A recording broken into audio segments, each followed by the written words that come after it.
Hare Gange Mahadev Sri Shankara Parvati Pati Mahadev Sri Shankara. Namaste, it's Sahara Rose, and welcome back to the Highest Self podcast, a place where we discuss what makes you your soul's highest development. Today, I come with this message that is oozing straight from my heart and hoping is landing into yours. And that is that fun is your birthright. So, about 2019, I was going through what my New Year's intention was going to be. And instead of my usual expansion, growth, abundance, I went for fun. Like, when in our lives do we, as adults, make fun our priority? I feel like when we become adults, fun is something that is just supposed to maybe happen along the way. It's like a nice plus, but it's not really something that you go for. It's not something that you strive for. So for me, I wanted to see what would happen if I made fun my priority. Like, fun is at the top of my list. Like, when I am making my decisions of what I'm going to do, where I want to put my energy on, it is like, what would be the most fun option? And let me tell you guys, since 2019, my life has been pretty lit. I wrote Discover Your Dharma in 2019 into 2020. Since then, I've launched Dharma Coaching Institute, Dharma Discovery Journey, Rose Gold Goddesses. Basically, everything that I have in my career has really been birthed post 2019. And all of this has come while having the most fun in my life. So here I was thinking that, you know what, I'm going to make this year the year of fun, as almost like thinking that that's like a break. But actually, fun was the energy from which I created more. So what is fun? You know, what is this energy of fun? Well, first of all, I'd love for you to tune into, what does fun mean to you? Because for different people, fun has different interpretations, different meanings. So what does the word fun mean to you? Just take a second there to think about that. Now, for me, fun is that purely present feeling of euphoria that you feel when you are doing something that just radiates your heart. It's this feeling of jumping up and down, of smiling, of laughing, of expanding in a way that isn't towards a goal, but it simply is in the moment. So whether you're at Disney World or playing a game or drawing or laughing with your friends, when you are having fun, you are being present. So fun actually to me is one of the highest spiritual states that we can be in, truly. Because here we are thinking, okay, how do I meditate and quiet the mind and be present and do all these practices to, tame my monkey mind and stop thinking. But actually, if you're just having fun, that will naturally happen as a result. You don't need to try. There is no technique. There is no practice. You are just having fun. And a natural result of that is presence.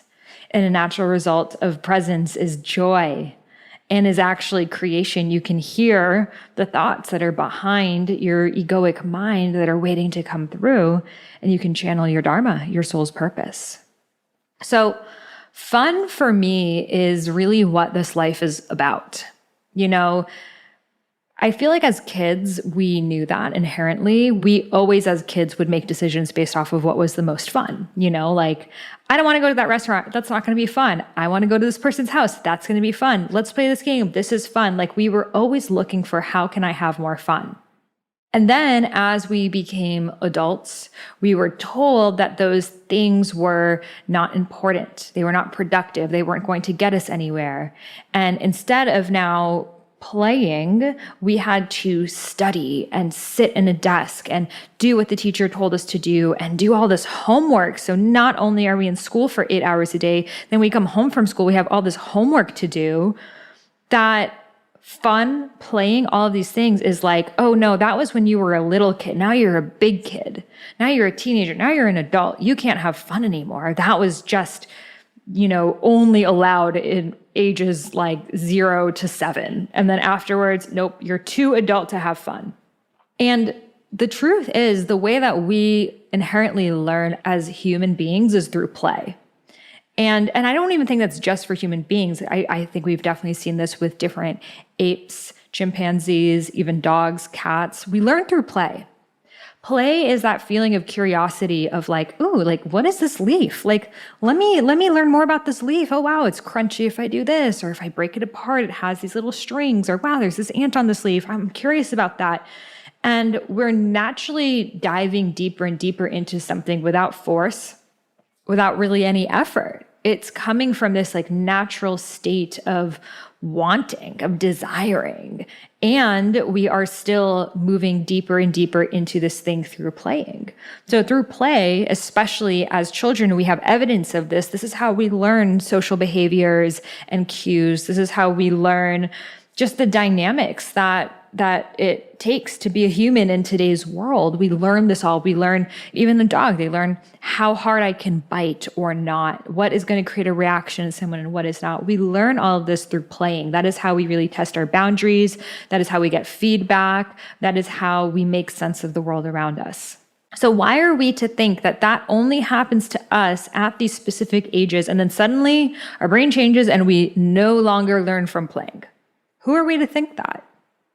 Because truthfully, we are always meant to play. That is always how we learn. That is always how we grow. It's just that this institution that we are put into, called school, takes that away from us at a very, very young age, which is becoming younger and younger and younger as time goes by. That now, like, first graders are having nervous breakdowns in parts of the world because they have so much homework and so much to study.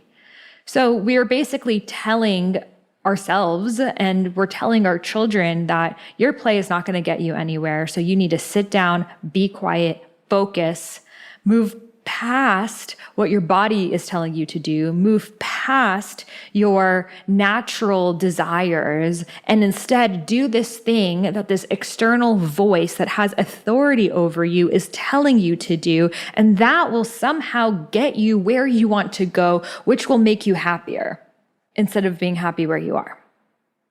So we have basically been trained in this indoctrination system to continue to off-put our happiness and study and learn and be productive to eventually get it back. And then we go to high school and college and get jobs, and then that turns into another job and then maybe a full career, different roles we play, parenting, the list goes on, and the play, it never seems to come back. It never seems to come back. And our only memories of being playful were those few moments that we were allowed to as children. And then any time that opportunities for play show up, we feel guilty. We feel like this isn't a good use of my time. We feel like there's something I should be doing that's more productive, that will get me somewhere. But where is this somewhere even taking you? Where are you going if you make more money? Where are you going if you get more achievement? Where are you going if you, whatever the project is you complete, where is that actually taking you? Because truthfully, the reason why we are doing everything we are doing is because we believe it will make us happy. We believe by finishing this thing, I will become more joyful. By having more money, I will be more joyful. By having this job, this success, I will be more joyful. But you've seen it as well, that many of the people who have all of these things are still in the quest of more and more and more. And it's never enough. And then joy never comes back on the plate again. Because if we allow ourselves to, the mind will continually tell us things that are quote unquote more important based off of the indoctrination that it received, one that is based on externalities and efficiency and urgency. So of course it's going to continue to find things to check off the to-do list, and it's going to give you a little hit of dopamine for that. When really maybe the most productive thing you could have done towards your true goal of joy is to have just played a board game, to have sung karaoke, to have taken a walk outside, to have taken a bath, to have painted, to have danced, to have sung. And the thing is, if we don't make these things a priority in our lives, they never will be. Because the world is never going to miraculously put all of this time in your schedule where you have nothing to do and you will naturally choose joy. I mean, actually, kind of last year it gave us that opportunity, but I think a lot of us didn't choose the joy. We had all the time, but we ended up filling the time with more things that continued the misery that we were in. So we need to take responsibility over the fact that fun and joy is only going to happen if I create it and I set parameters around it. And I put this in the center of my circle and say, this is important because the world isn't going to present you with opportunities. And even when it does, you won't be able to see it if you're wearing the glasses of, I need to be productive all the time. So choose fun. Fun is who you are. Fun is your natural state. Fun is your birthright. You don't need to earn fun. You don't need to do anything to then have fun. You can start right now. It is freaking free. Fun is just letting yourself laugh a little bit more easily. Fun is choosing, maybe I don't want to scroll on social media for, the average person is scrolling. And I'm saying average is scrolling 3 hours a day just on social media. 3 hours a day. What else could you do with those 3 hours of your day? And I'm going to say for a lot of you, it's actually more than 3 hours because that's like the national of all ages. Whereas I think especially in the younger generation, more and more time is being spent on there. And in fact, you can track on your phone with a time tracker app to see how many hours of your day you're spending on social media. And it may really rock your socks to see you might be spending 6-8 hours a day because for most of us, it's on the background of every single thing we do. We walk to the kitchen, we check our phone. We go to the bathroom, we check our phone. We sit down on the couch, we check our phone. We start working, we check our phone. Every 10 minutes, we check our phone. Imagine all of those pockets of time, which add up to on average 3 hours a day or even more. You could have finger painted. You could have made some jewelry, some macrame. You could have read a novel. You could have, sung some 90s classics. You could have learned to break dance. Like there are so many things you could have done with your time that would have increased your vibration and brought more joy and fun and love and positivity to your life instead of just mindlessly scrolling, feeling like shit, and then wondering where the day went and seeing other people live their lives and think, oh, I wish I had time for that. I don't have time for that. I'm way too busy. But look at where you're already spending your time. Because we can actually see some of the most successful people in the world are actually choosing more fun. I'll use Richard Branson as an example. He is going windsurfing every day and scuba diving and like living his best life and is the founder of Virgin Atlantic and America and all these other different companies.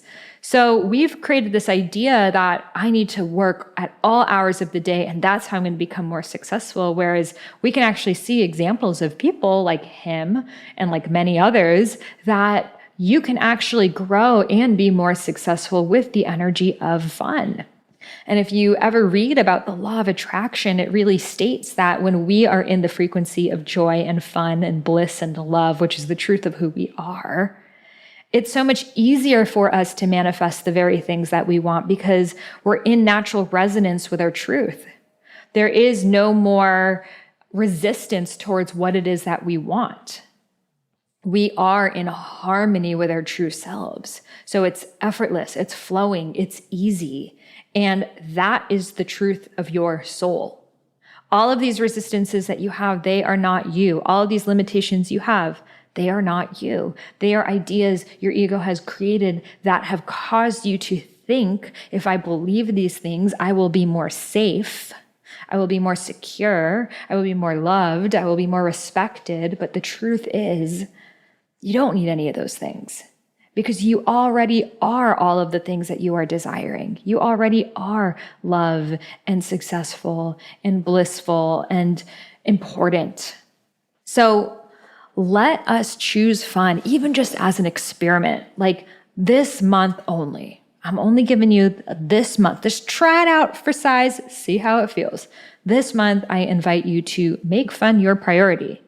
Put fun on your calendar. Like every single day, find one thing to do that is fun. Maybe you dance even for one song. You can all dance for freaking 3 minutes or more. Maybe you paint. Maybe you take photos around your neighborhood, or you learn to do acro yoga, or whatever it is for you. Every single day, just one thing that you are purely doing for joy, that you are purely doing for fun. There is no agenda around it. There is no productivity. You're not doing it to burn the calories. You're not doing it to make the money and to sell it on Etsy. There is no other agenda around it, because we really need to get in the habit of this as a society, to just do things for the sake of doing it, because that has become a lost art in today's world. For me, that's dancing. I love to dance, and I don't plan on being J-Lo's backup dancer anytime soon. She's asking all the time, but I'm just like, J-Lo, honey, no, I can't monetize this. This is for me, hon. So just let yourself do things that you don't need to figure out a business plan around, that you don't need to figure out, how is this going to fit into my about me on my website? How is this going to look on my resume? How am I going to explain this to other people? Like, we have become in such a culture that everything we do, we feel the need to then explain it to someone and tie it into it and brand it and market it. Just do it because it's fun. And that is more than enough. In fact, that is the most important thing. Because all of those things that you are doing for those other reasons, your resume or whatever, you're really doing it because you believe that that job or that career will bring you more fun. So let's just skip to the fun part. Because if you actually look at places around the world that are in the most enjoyment, because to have joy, we must enjoy, they're already just enjoying the lives that they are living. It's not that they have, quote unquote, better lives. It's that they are enjoying their experiences. So let us get into the habit of enjoying the experience that we are in. And when we start enjoying the experience we are in, and we realize, oh my goddess, like, I could just go online and learn how to basically create anything for free on YouTube.